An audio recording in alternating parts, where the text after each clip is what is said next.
A powerful storm swept across the part southern China, bringing heavy rains, strong winds, and widespread destruction. The storm classified by meteorologists as a typhoon reached a shore in Guangdong province, one of the most densely populated regions in China that had moved inland. The consequences, the severe floods, landslides, and significant damage to infrastructure were reported. In the coastal cities of Guangdong, the authority declared a high alert of weather danger, urged residents to stay at home, and suspended all activities that are all not vital. Schools and businesses were closed, and transportation, including flights and trains, were halted as the storm approached. The typhoon strength were evident and slammed into the coast with a wind speed of more than 115 km per hour, uprooted trees, strained power lines, and damaged buildings. As the storm moved inland, it intensified, weakened by heavy rain, continuing increasing risk of flooding and landslides. In rural areas, the situation is practically dire. Reports when entire villages cut off when landslides on the river overflows. Rescue teams have been dispatched in this region, but access remains difficult to be blocked roads and in worse weather conditions. In some areas, residents have been evacuated to temporary shelters, although they are concerned about the adequacy of these facilities. The Chinese government has mobilized significant resources in response to the disaster. Military and preliminary forces have been dispatched to assist in rescue operations and monitor the safety of critical infrastructure such as dams and power plants. The Ministry of Emergency Situations is closely monitoring the situation, coordination with the local authority to provide temporary assistance to ensure that humanitarian aid and delivered to those in need. Despite the careful preparing, the storm impact of the region economy is expected to be significant. Guangdong is a key industrial center. Disruption is production and transportation could have ripple effects across the country. Agriculture areas have also been hit hard. In the flooding destroyed groups raising concerns about the flood security in the affected region. As the storm moved north, other provinces are preparing for the effects. Meteorologists warned that the storm could bring more heavy rain and flooding, especially in the Yangtze River basin, where water levels are already high. Authorities in this region are taking precautionary measures, including strengthened flood defense and early evacuation to vulnerability population.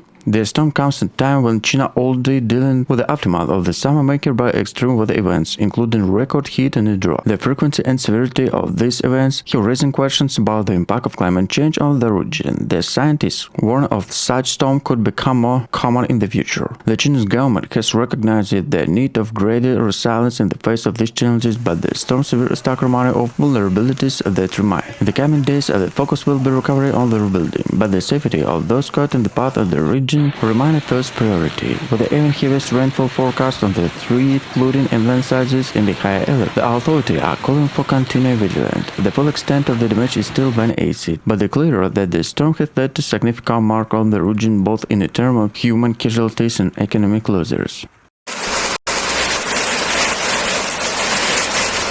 The storm that devastated southern China is being called one of the worst in recent years. As it swept through the Guangdong province, home to some China largest city, the scale of the destruction quickly became apparent. Tens of thousands of people were forced to the phones. The preliminary reports indicate that the death toll rising, although official figures have not been confirmed. The intensity of the storm took many by surprise, despite numerous warnings issued by meteorological service. In the urban center of Guangdong and Shenzhen, which are economic centers, are not only the region but also the entire country. The typhoon caused widespread chaos. Normally lively streets became eerily deserted, public transportation was suspended, and businesses were closed. Strong winds shattered windows in high-rise buildings, and glass and debris cascaded on the ground. Residents in some areas were trapped in their homes and floodwaters, and the emergency service working around the clock to reach those in need. The storm's impact on the infrastructure was particularly severe. Several key highways became impossible due to landslides. The bridges were damaged, demolished by the flood rivers. Power outages are widespread, affected millions of households, and communication networks have been disrupted, hampering rescue efforts. In some areas where loss to electricity also affected water supply system, adding the problem and affected population. The agriculture sector, which plays a crucial role in livelihood, and many rural communities in southern China, also suffered significant losses. Fields that were ready to harvest were flooded, and floodwaters destroyed crops, particularly rice and vegetables, which is staple in the region. This devastation not only threatened local food security but could have broader implementation of the China food supply chain, potentially leading to higher prices in the coming weeks and months. In the aftermath of hurricane, the Chinese government pledged significant financial assistance to support recovery efforts. Emergency funds to be allocated in hardest hit area. The plans are being developed to rebuild damaged infrastructure. However, officials warned the rebuilding process could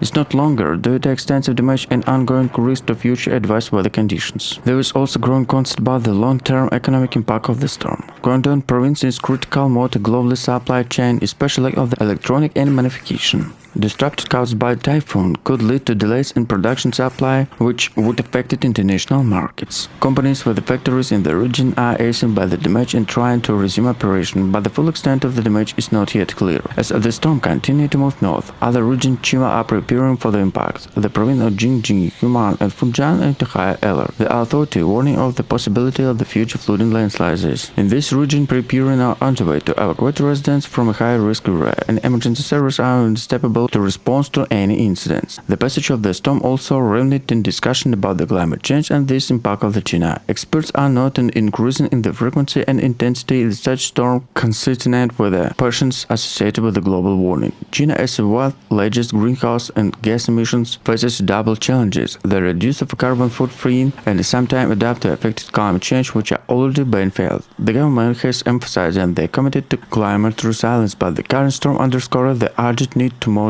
decade action. In the coming weeks, attention are likely to focus on lessons that can be learned from the disaster. Questions will be asked about the adequate early warning system, the preparedness to local authority, and the resilience of infrastructure. Attention will also force it to need to stronger international cooperation is addressing extreme weather events, which are increasingly becoming a global problem. For the time being, however, this priority remains the ground where rescue and relief operations are ongoing. The extent of devastation is still being assessed. With more rain expected, the situation remains fragile. The people in southern China are facing a long road to recovery, but they support national and local authority. The resilience of the affected communities. There is a hope that they will be able to rebuild and recover from the catastrophic event.